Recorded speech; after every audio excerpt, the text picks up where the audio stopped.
Hey, so yesterday I just failed. I was trying to make the video and talk to you. Um, gonna try something different, and I don't know if you know anything about Norse mythology. Um, I like Norse mythology a lot. Uh, I can, I guess, tell you things I want to share with you, teach you, make you aware of. I don't know how to phrase any of it, but there's just some wacky, fun stuff in Norse mythology. Crazy things, like pretty much anything to do with Loki. Loki's pretty nuts.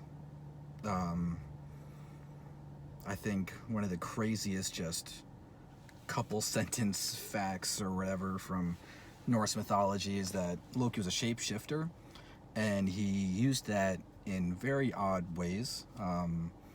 For one time, I think he was spiting someone on Odin's behalf, like some giant that had promised that he could make a big wall or something for Odin, and in return he would get some big price. And Odin obviously did not want him to do it. Did not want him to succeed because they didn't want to pay him, but he still wanted to get the wall. So when it was pretty close to completion, it actually looked as if the giant would be able to actually complete the wall in time, and Odin would have to pay him. I think Odin then recruited Loki to distract the magical horse that the giant had. So the way Loki did that was he transformed into a female horse to entice the male horse. And upon seeing Loki in the female horse form, apparently he picked a very attractive one, and the giant's horse ran off and just chased Loki for 3 nights. The giant wasn't able to complete the wall. Odin basically got all the work for free. Odin was very happy, and Loki got impregnated by that mystical giant magical horse thing, and ended up actually taking the baby to term and gave birth to Sleipnir, an 8-legged flying horse that became this Odin's steed and was involved in Ragnarok and all sorts of nutso things. That's just one of my favorite little tidbits from Norse mythology. They also just have great names in general. Properly pronounced in original language, like they're nothing about the weird English versions. Like Mjolnir is not does not sound just like Mjolnir. It's something wonky. Jotunheim's not Jotunheim. Like it's cool to just look up videos of people just saying things in the proper original pronunciations. Yeah. There's just like that's a favorite tidbit.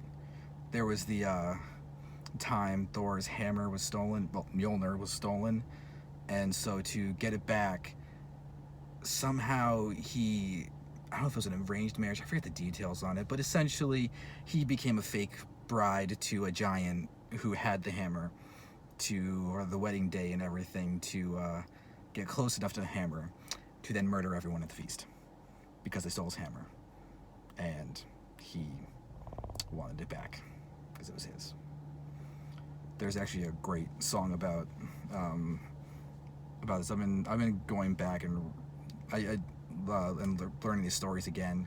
The great band Brothers of Metal basically just do tons of Viking Norse mythology songs, and they're actually really amazing. Some of them they kind of really not. They kind of sometimes cry listening to them. It's a lot of camaraderie, brotherhood, and a lot of family stuff. I mean, just with Odin and everything. There's another band, Battle Beast. Been listening to them a lot lately. I would love to share them with you. They're Singer's got an incredible voice, super powerful, but I mean, God, my state of mind is just so fragile considering that there's just so much perseverance and just fighting against odds and overcoming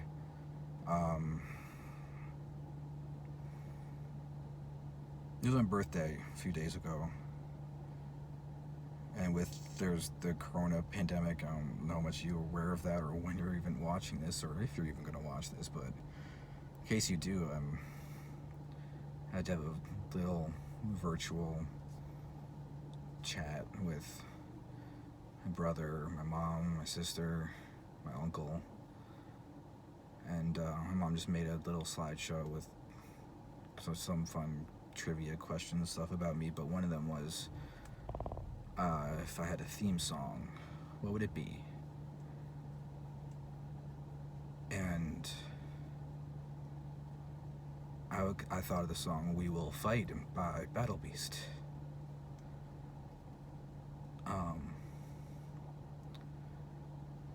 It's a really powerful song. We will fight till the end of the daylight. We will fight to the dawn of a new day. And just the concept of we right now just breaks me down. Yeah, I have.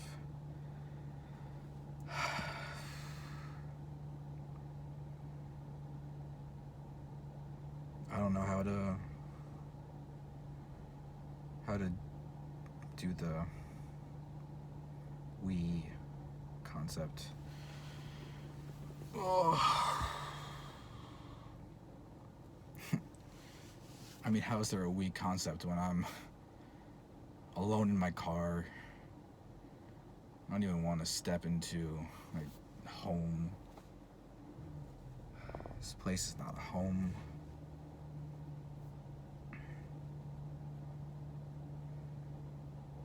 It's a hostile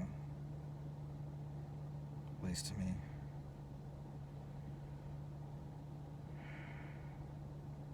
I hope it's not to you.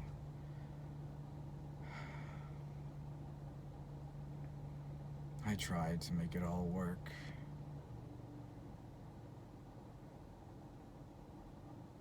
I tried to appease all parties. Except me. And I guess it meant nothing.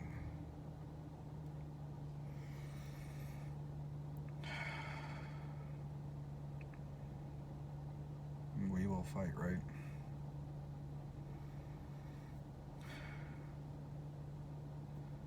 Sacrifice part of fighting.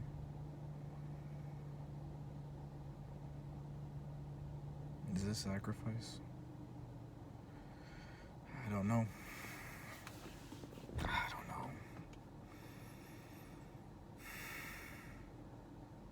This probably doesn't even look right, because I'm looking at the middle of my phone propped up on a steering wheel and camera's over there, so if I look at the camera point, it's there, but I look at the moving pictures, I keep just staring at myself, and I don't like what I see. Need to trim.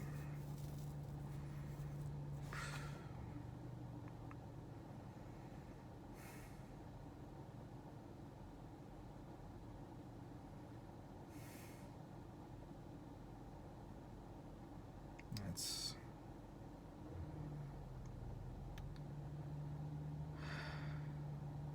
I don't know. There's so much I could say.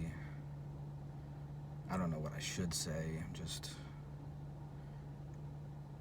talking to you, and I don't even know how to do that because I don't even know what age you're gonna be.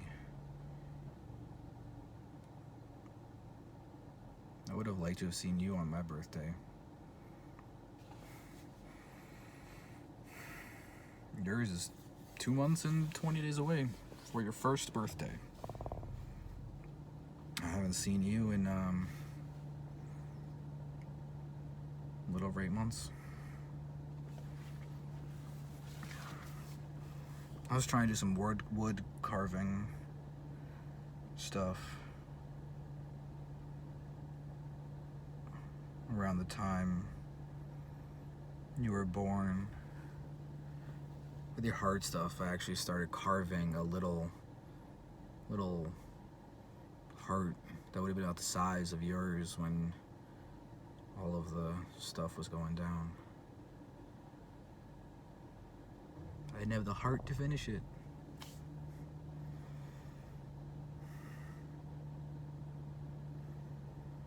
Maybe I'll grab that and show it to you in a video. I plan on keeping it. I don't know if I'll ever finish it. It doesn't seem like the kind of thing I should have someone else do, so I don't want to commission it. Plus,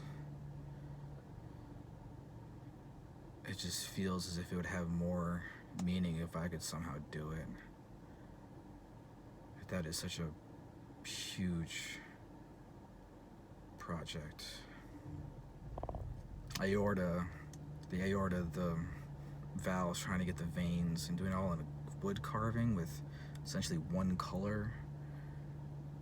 Painting, you could at least paint different colors, but there's all the grooves, the veins, the arteries, the aortic arch, trying to get the proportion of it, showing the ratio of the valves to the ventricles.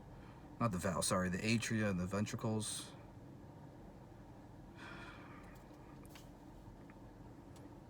Yeah.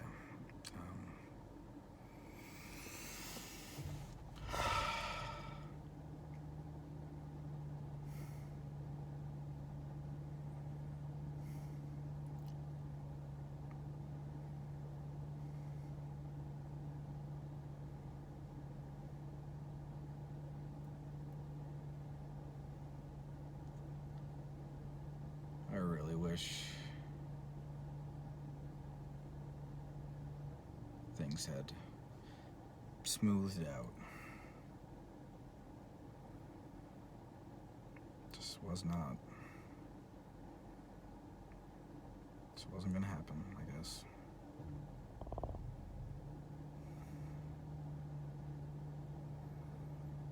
I don't know how much to say on that subject either. The last thing I want to do is create a situation that I had in my childhood and yours. My parents, last memory I've had of them in the same room for a very long time before pretty much took my brother's wedding for me to see them in the same room. That was a decade or something later, but growing up, the last memory I have of my parents in the same room was not right. Then there was nothing that happened, but that's just it. There was nothing. My mom was, I think she was cooking. She was in the kitchen. She was just puttering around the kitchen. My dad was at the table. He went kitchen, counter, table. Dad was here. Mom was here. I was here. And it just didn't feel right. It's as if they would look anywhere but where the other parent was. I couldn't ever put my finger on what the off feeling was until, actually pretty much really until just now, actually trying to say it out loud to you.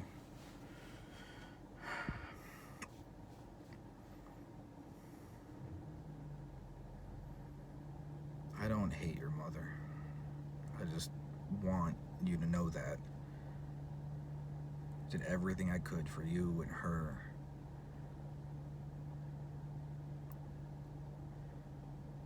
Oh, there's a point I was leading up. Yeah, I don't want you to feel in the middle of something like I did.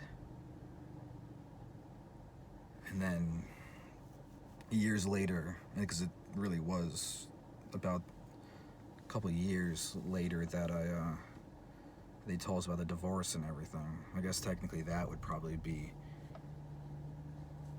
the last real memory of them in the same room, was them telling us about that. But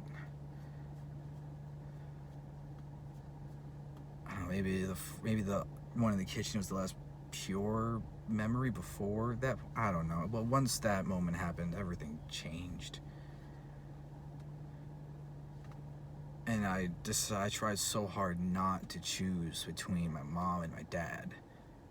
I tried to be impartial. I tried to understand. I would ask them questions to try and get a handle on the situation, and it was the worst thing I could do.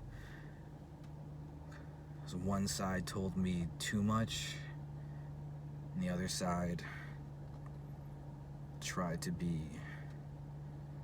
brighter about it. And I spent years resenting both of them because of what I had been told and what I had not been told, and feeling like, do I have to pick a parent? I don't want to pick a parent. I want to have a family.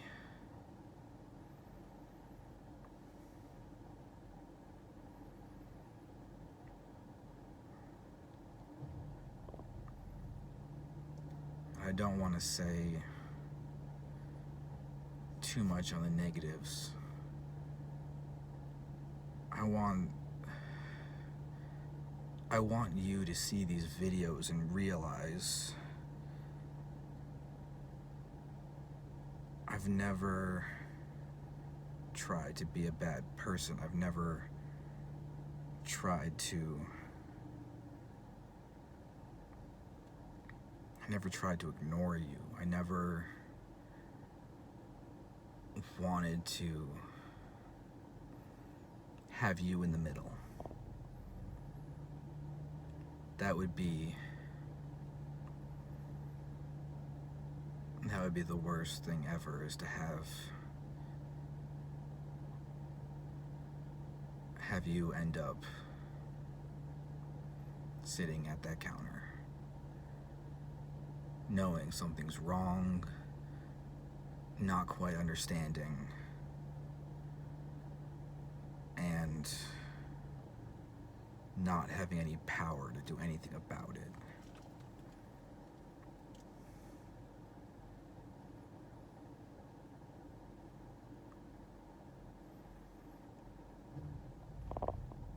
Because that feeling it's stuck with me. I don't have a ton of memories from around that time, especially around the divorce. I just remember a lot of feelings, and they were not good ones.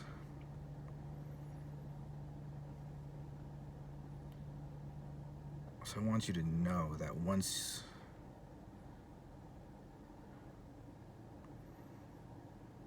you're not in the middle, once somehow this can be better. I don't know if it's going to be 5, 10, 20 years from now.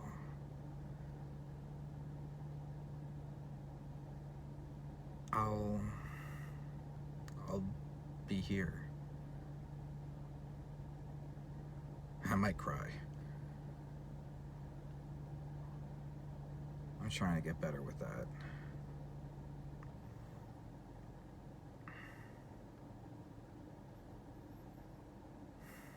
I hope you're not afraid to cry. I was for a really long time, and it's not healthy. Now that I want to cry sometimes, I still have to stop myself. I've only cried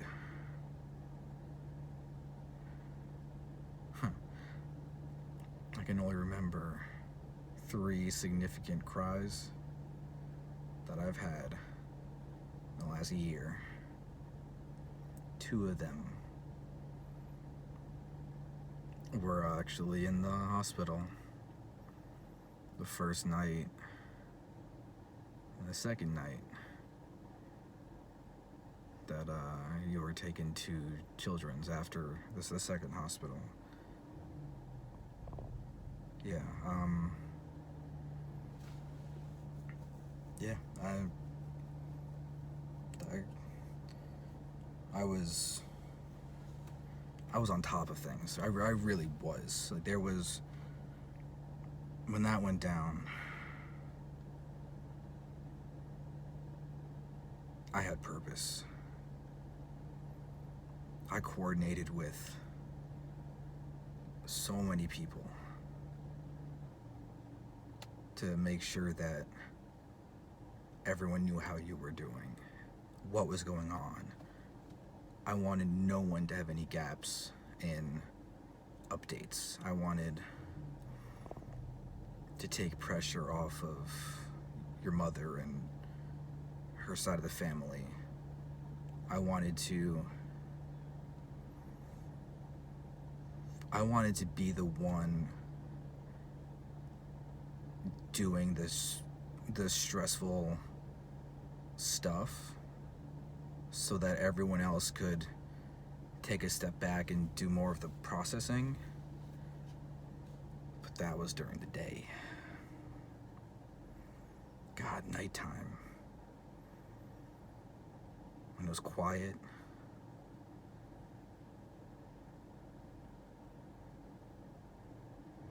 that was rough. Going in and seeing you, God, you hooked up to those wires, the machines, you're so small. God, you were so small. Eyes barely open, and if they were,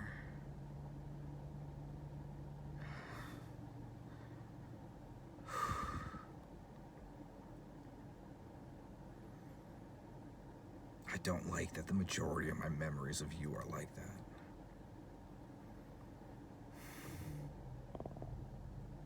You didn't deserve that.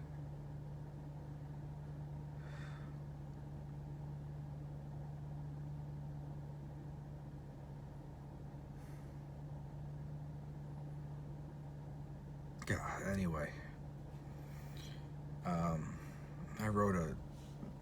was trying to process it. I ended up writing this article just debating about publishing it, but I never did.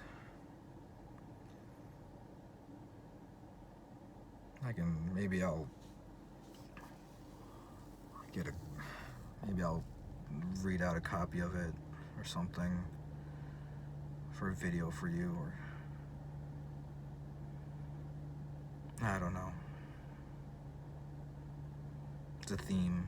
I don't know. I don't have answers.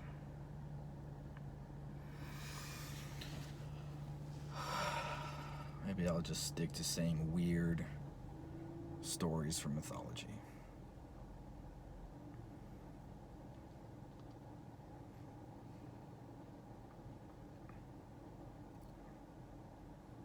I really just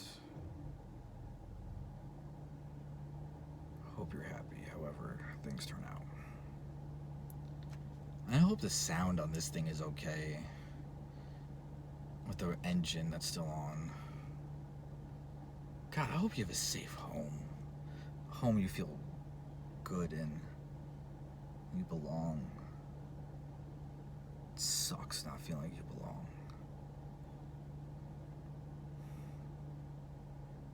Yeah. I'm gonna go inside.